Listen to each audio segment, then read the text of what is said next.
L'histoire de 1001 repas du Nord, c'est l'histoire d'une rencontre entre deux personnes, Jean-Frédéric Joliet, qui est le patron de 1001 repas, et moi.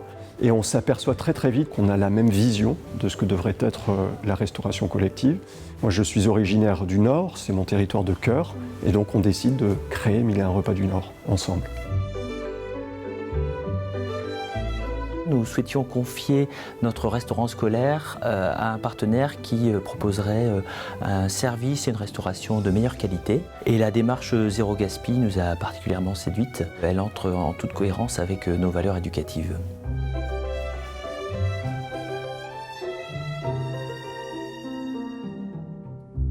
Mille et un repas aujourd'hui est un partenaire privilégié de l'établissement. Quel que soit le projet, on sait que dans un établissement scolaire, on travaille toujours dans l'urgence. Ce que j'apprécie beaucoup, c'est la réactivité, soit téléphonique, soit sur les visites, où on peut échanger en direct sans qu'il y ait des intermédiaires.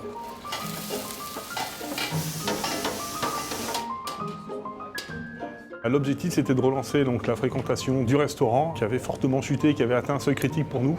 Aujourd'hui, les repas proposés, la qualité du chef font qu'on a une fréquentation qui a été revue de plus de 30% à la hausse depuis que 1001 repas est avec nous.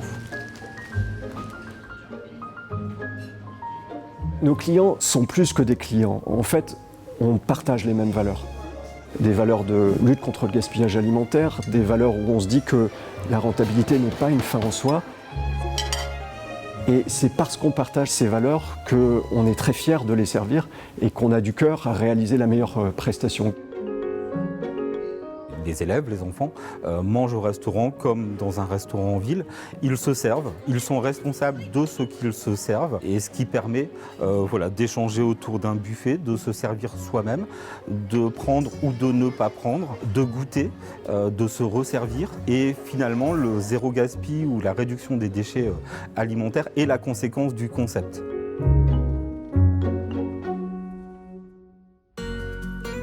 Avec 1001 repas du Nord, j'ai eu la possibilité de réaliser des formations chez Marc Meurin, chef 2 étoiles, avec la formation des entrées, des soupes et des desserts. J'ai surtout travaillé dans des restaurants traditionnels. Et ce que j'aime bien chez 1001 repas du Nord, c'est qu'on a les avantages de la restauration traditionnelle parce qu'on fait vraiment de la cuisine avec des produits frais et locaux.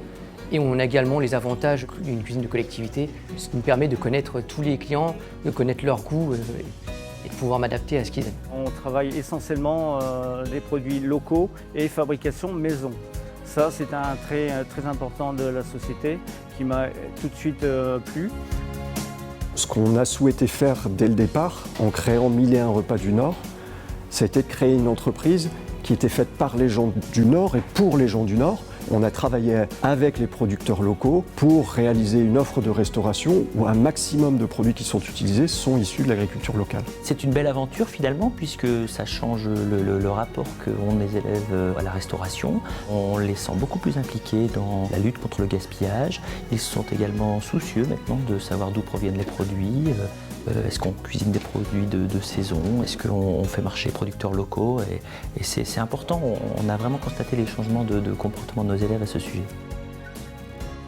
Ça participe à la qualité de vie au travail que l'on souhaite développer et promouvoir au sein de l'entreprise. Le repas est un mouvement convivial où les gens peuvent se rencontrer, donc c'est un élément important pour nous. Ce qui est important pour moi aujourd'hui dans la cuisine, c'est que mon équipe ait le sourire et que ça se ressente dans les assiettes. On est parti de rien il y a 3 ans, on n'avait aucun restaurant. Aujourd'hui, on réalise plus de 5000 couverts par jour et ça c'est grâce à la qualité de nos chefs et de nos équipes.